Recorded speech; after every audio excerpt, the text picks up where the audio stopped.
Okay, so last night we kind of looked at identifying minerals, the characteristics of minerals and things like that. So we're going to get into actually seeing the difference between minerals so that way you can look at one in your hand and kind of tell what it is. So again, we're going to look at these three minerals again. We're actually going to look at color. And they don't really have a big difference in color. So there are a lot of other tests that we can use in order to tell differences between minerals because a lot of times different minerals can all be the same color. So color is really not a good characteristic to go off of when you're trying to identify a mineral. The first one is gold, the second one is pyrite, and the last one is chalcopyrite. So they're all three different, but they kind of look the same. So it's important for us to know the different tests that we can use to identify minerals. So again, the first one is color. And some minerals may come in different colors. So this is really not a good test. Streak is another one, which is kind of the color of the powder left when rubbed on a rough surface. Luster is another way, and this is a way that light reflects off of it. And hardness is its resistance to being scratched. And the Mohs scale is used for hardness, but we'll get into a little bit of that more deeper just in a second here. Okay, so don't rush to write all of this down. So there's 8 ways in addition, well, including those 4 that we just talked about. The first one is hardness. The second one is color. The third is streak color. The fourth is luster. The fifth one is density. The sixth is its crystal structure. Seventh is its cleavage or fracture. And number 8 is special properties. Okay, so make sure you have all 8 of those down. Hardness is the first one. So if you look at this diagram down here, we can use a scale from 1 to 10 on how hard a mineral can be. So talc is actually the softest one. So if you start to rub it, it's kind of going to break apart. Okay. And the more and more higher you get, the harder it's going to be. And diamond, we know, is actually the hardest mineral that we have. So it actually will not scratch. Okay. So how easy is it to scratch a mineral? We find out by using the Mohs scale, which is just 1 to 10, kind of like this chart down here. And this was founded by Frederick Mohs in 1812. 1 is talc and 10 is a diamond. So again, it's a scale from 1 to 10. And the common substances that we can use in order to scratch a mineral is a fingernail, which would be a 2.5.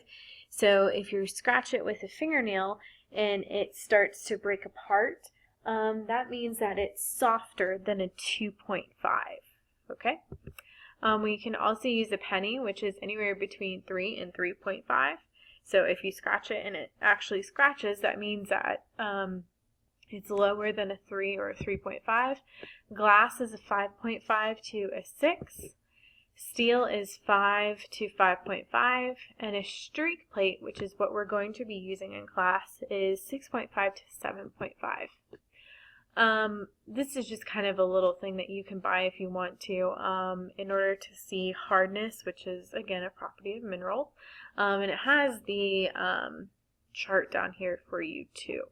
Okay, and they actually have them numbered, which is kind of cool for you too. So you can actually go out and buy a lot of this stuff if you really get, you know, attached to some minerals and want to see how hard they are.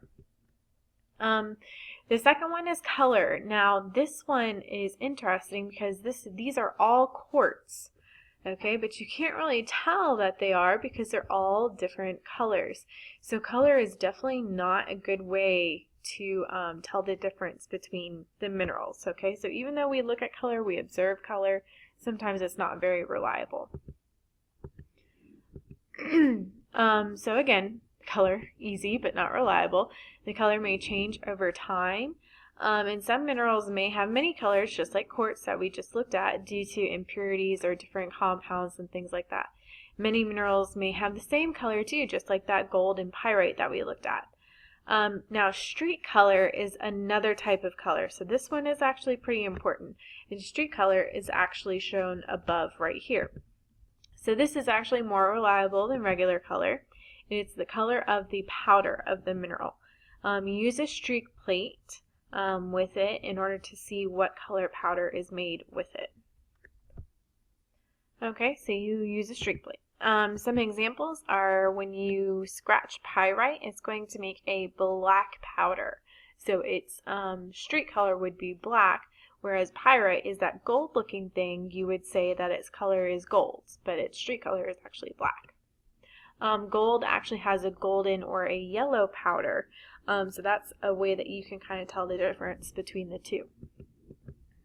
Luster is another way that you can identify minerals. This is how a mineral reflects light from its surface.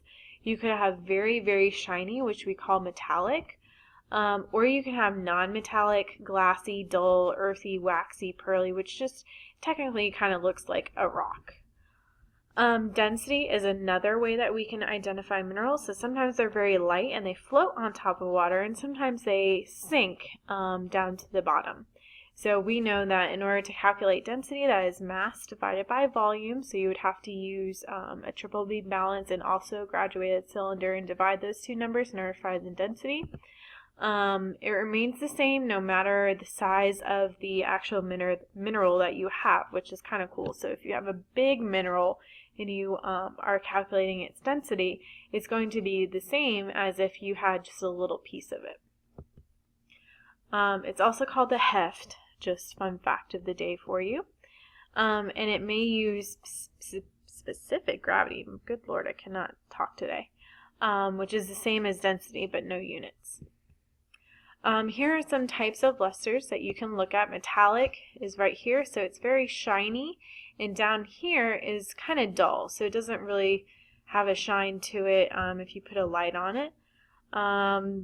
These are all non-metallic over here, so these are not very shiny right here. This is kind of in between.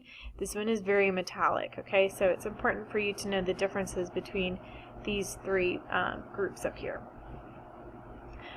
Crystal system is when you look at it through a microscope, so you can kind of see what's going on inside of the mineral. Cleavage and fracture is another way that you can identify it, and this is actually how a mineral breaks, okay? So if you break your mineral, how is it actually going to break? Cleavage is when it makes a smooth break, so it actually isn't rigid or anything like that. It has like a nice smooth texture to it, almost looks like it was meant to break. And a fracture is irregular, which is rough, jagged, or curved, and this is what most minerals have.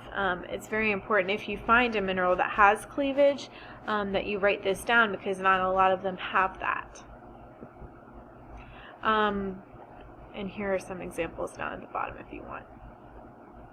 So special properties, this is kind of cool. So sometimes different minerals have a fluorescence to them, which means they glow under UV light, which is like a black light. So if you put a black light on top of some of these minerals, they'll actually glow a different color, which is really kind of cool.